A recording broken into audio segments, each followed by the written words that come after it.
want to start by saying that I absolutely fucking hate being on camera. This is like torture to me right now.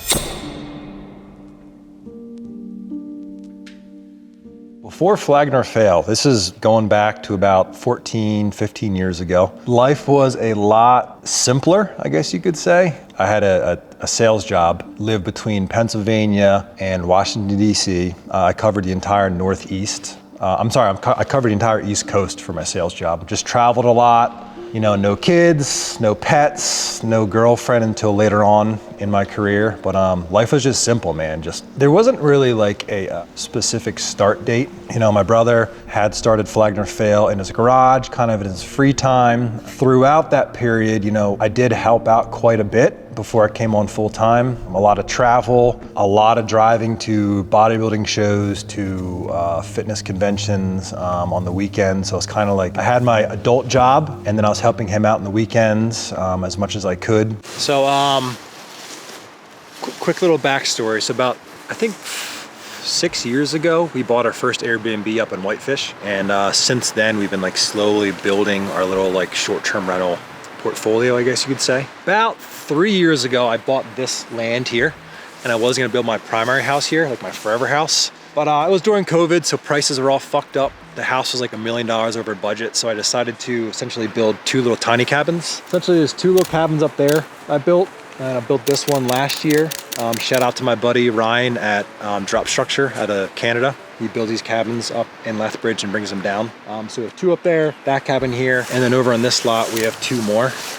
That's actually, we built, I think a 21-foot wide silo, like grain silo with a cabin attached to it over there. So we've been kind of building this over the last 3 years, and we're gonna be breaking ground on the newest project here in like 4 or 5 days. We're gonna build a giant tree house. I've always wanted to build a tree house. I have a friend locally who has a big tree house, and it's kind of been an inspiration of mine for a couple of years now. But yeah, we're gonna throw a tree house, I think 20 feet up in the air. You know, big giant windows facing Columbia Mountain Range over that way. So you get the sunrise, sunset back here. You're super secluded, you know, with all the trees, so you're not very vulnerable. The beautiful thing about this property is we are 10 minutes to Whitefish, 15 minutes to Ski Mountain, 10 minutes to the airport, and then 20 minutes to Glacier National Park. So like super centralized. This is sort of like a side hustle, side project for me. Obviously Flag is like the primary income, primary focus. But it's been super fun. It's like fun to be creative, come out here and kind of look at this as like a blank slate. How can we fit as many cabins in here as possible without taking away from the Montana experience? You know, everything's super spread out. You know, when you are staying in the cabin, they're all positioned so that you're not facing another cabin. You have mountain views. Because we could have came in here and thrown 60 cabins in here, but then it just feels kind of cheap and shitty, and again, takes away from the experience. So I feel like, you know, the way we're doing it right now is the right way. Geez, I want to say it was 14 years ago. I was living in DC with now currently my wife, but she was my girlfriend. And you know, my brother and myself had always talked about working together in some capacity. I'm just not really sure what it was. And you know, he was probably half a year in with Flag Nor Fail, and he was starting to make some money. You know, the brand was starting to grow. You know, he had hired one full-time employee, Sammy Pants. She was customer service. She helped pack orders. They were still in his little garage behind his house. It was probably like 40 by 40. And you know, he'd started to like plant the seed of me coming to work for him, but it didn't really seem real, just because again, I had this beautiful sales job, tons of freedom, and the thought of like going to work for him in this little dirt garage just seemed so far-fetched and crazy. Then he did lease his first warehouse, which was maybe a little bit bigger than this warehouse. It was an old train repair shop, like a locomotive repair shop, so it was just super gross, dirt, mice, I mean, it was nasty. So I went there when he signed the lease, and that's when it really clicked, like, oh man, this is like, something's happening here. Probably about 2 or 3 months later, he called me and was like, hey man, it's time. I can offer you, I think it was like $35,000 a year. I want you to quit your job, move back to PA and work for me. And my thought in my brain was I was gonna talk to my girlfriend, Jennifer, pitch this idea, and she's like, no, you're crazy. You know, you have a beautiful job, life is really easy, again, tons of freedom. So I remember sitting on a park bench with her and I pitched the idea to her and she was like, yeah, fuck it, do it. So she essentially like called my bluff and was like fully supportive. And keep in mind, like this was gonna fuck up our relationship because we had our first apartment in DC, things were just awesome. So this was gonna pull me from DC back up 3 hours north the PA. Meanwhile, she's working in DC. So we're going from like a super solid, easy relationship to a long-term relationship. But yeah, she told me to do it. And probably within a month, I quit my job, packed all my stuff up and moved back up to PA, and it started ripping.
So what brought us to Montana? You know, we grew up seeing photos from my parents' honeymoon trip they did out here 45 years ago. They essentially backpacked through the park for 3 weeks, like lived off the land, fished, bear encounters, all that crazy stuff. So we grew up seeing those our whole life. So I think it was probably 4 or 5 years into Flagler Fair, we finally had enough money scraped together to afford a trip. Dana, Rob, me and my wife came out, and this place just like blew us away. It was kind of like a long-term goal to retire here one day. I think we came out like 3, 4, maybe 5 times consecutive years. Just really fell in love with it. And again, it was a long-term goal to retire here. But then I think Rob had purchased a retirement house, and we got home from that trip after he closed in the house, and within like a month, someone pitched the idea of like, why the fuck are we gonna wait till we're 65 years old to retire? Like, we should just move now. Race car. We've always been in the race cars. But honestly, like, I think the main reason why I do it is because my kids fucking love it. Like all the noises and, you know, sliding sideways and going fast. My kids freaking like, they're obsessed with it. So that's like half the reason why we have most of this stuff. Dirt bikes, I mean, obviously boats for summertime, but I think the kids, yeah, that's why we do it.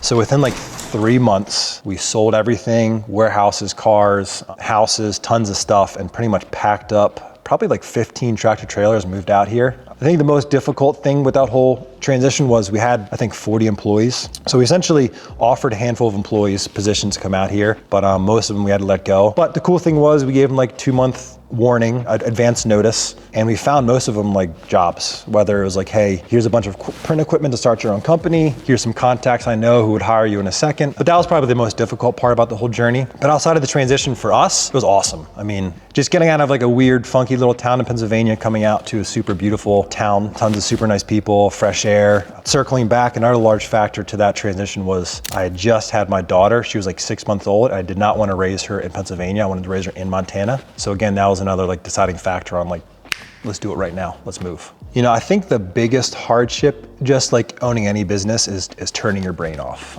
You know, especially with my position, it's tough because, you know, I'm here all day working with the team, and then at nighttime I'm talking to the factories. So really being able to go home, turn my brain off, be with my family, and not stress or think about, you know, things that are happening here. It's probably the biggest hardship, but I mean, that's outweighed by all the perks. You know, work with my family every single day. We have the raddest fucking team in the world. You know, we're on photo shoots every week, going out in the mountains. We get to race cars. All that stuff definitely trumps the stresses of running a business. Working with Rob Bailey. You know, we have days, but it's so seldom. I mean, maybe once a year we have like a little tiff. But I think the beautiful thing with me and Rob's relationship is we're completely opposite people. He is, it sounds super corny, but like he's like the dreamer, you know, always thinking like super big picture. He has tons of crazy ideas, some really good, some really bad. But I think we really balance each other out just because, again, I'm a little more grounded and realistic. We feed off of each other really well in that aspect. I'm also like a little more calm I don't know if I said level-headed yet, but I'm pretty like level-headed. He can read me really well, just like I can read him really well. So he sees if I'm getting a little worked up, he knows like, ooh, let me like back off a little bit, or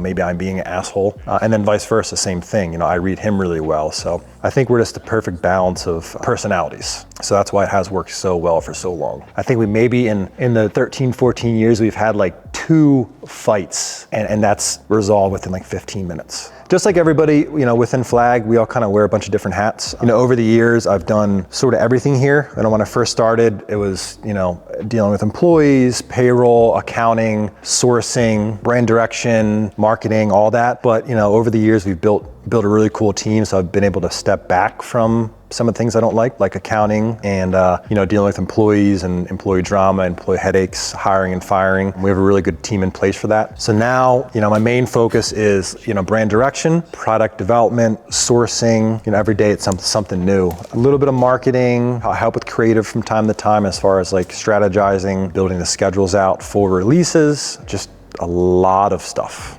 From time to time I get in front of the camera, which again, my least favorite thing to do. You guys always see me in like the background of videos, and that's the way I like it. But once in a while I gotta step up and smile for the camera. Younger Drew versus Drew now. The crazy thing is, I don't know how you feel, bro, but like I still feel like I'm like 23 years old. Like I don't feel like an adult at all. I thought maybe having kids would do that, but I don't know. In the morning, my body feels like I'm old because everything's all tight, hurts. But honestly, not much has changed from younger Drew versus Drew now. I would like to think I'm a little wiser, a little calmer, a little more level-headed, a little more organized. I don't know, as a whole, like I don't think I've changed that much. It's kind of weird to say. So growing up, big sports family, my dad played D1 football at Wake Forest, Rob played football at Westchester, sort of year-round athletes, track, football, basketball, soccer. That was sort of life. Played basketball year-round, AAU travel. Something happened in like 10th grade where I don't know if I was spent from playing year-round basketball from essentially like 6 years old on, just got like burnt out. When I saw my brother go through college playing football, like he didn't really have a life outside of like football and work, which I respect the hustle, but I wanted to like enjoy my life and do shit that I really wanted to do, which, the main thing growing up is skateboarding.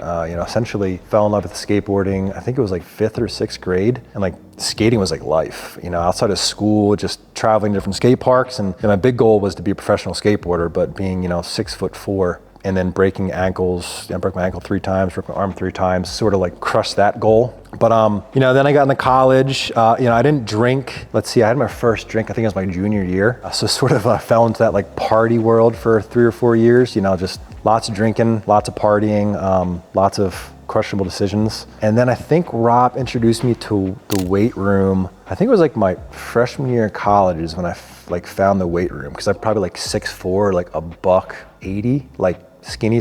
So then I sort of, just really fell in love with the weight room. Me and Rob and Dana would train every single morning, every single night before work. I don't know, just partied a lot. One of my favorite things with Flag is my kids get to see everything we do. I show my kids the videos, they watch these vlogs. They get to come to the warehouse and see everybody working. My oldest daughter, she's 7 now. She'll come in probably once every 2 weeks and work with the guys in the back, work with customer service. And, they're coming along with us for the ride, which is really cool. They're on photo shoots and they get to see everything that comes along with owning your own company and kind of steer your own ship in a way. A big goal of mine is, they're really young now. They're 4 and 7, but one day for the kids to essentially take over the brand. That's like, the biggest dream of mine, or at least somehow be involved in the brand. I don't really know like post Flag, like I don't know what long term what the brand looks like. We sort of have like the next 5 to 10 years planned out tentatively. That changes day by day. I do know that I want my kids involved with the brand in one facet or another. Like I said before, my daughter does come in and work once every 2 weeks just to hang out and see everything operates, which is my favorite thing to do, have her come in here and see all this. Ideally in a perfect world, the brand keeps growing, the kids take over in 10, 15 years. But realistically, I'm not really sure what's gonna happen.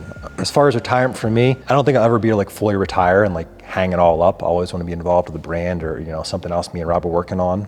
Outside of Flag, me and Rob have a lot of other weird projects between Airbnbs, some property development. Rob obviously has a bunch of other brands we work on. To answer your question, I don't think I'll ever be able to retire. We'll always have something going on.